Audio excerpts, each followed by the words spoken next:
By now, it's hardly worth pointing out what genre the latest release from Cave falls under, but for those who have missed out on their earlier titles, DEATHSMILES is yet another shoot-'em-up title, albeit a little different from the rest of the pack. We've seen their bullet hell titles, mostly in the form of vertical shooters, and in one particular amazing case, a unique adventure game-style shooter. But this one takes a little sidestep, as it drops the bullet hell and puts things primarily on a horizontal track.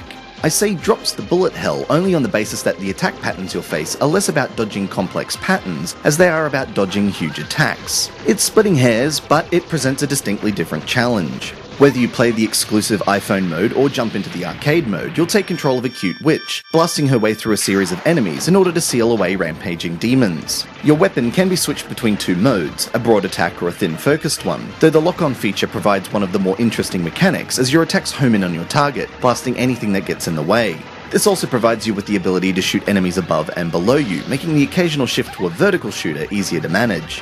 DEATHSMILES isn't without some downsides though. The relatively large 2D sprites and the ability for enemies to appear from all sides of the screen makes moving the princess around with your finger a liability. Indicators help to point out when you're facing the wrong direction for an attack, though far too often you'll cover over enemies completely, meaning you have to shoot blind. For those who already own the game on their 360, there's some motivation to check out this version thanks to the exclusive mode that features some RPG elements, notably item collection and boosts to stats. But playing a game like this on a big screen with a controller has its distinct advantages as well. Still, if you've been impressed with Cave in the past, it's worth grabbing DEATHSMILES for your iOS device. It might not be as well suited as some earlier releases, but it's still a whole lot of fun if you enjoy the occasional shoot-'em-up.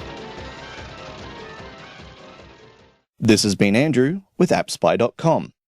We review, you decide.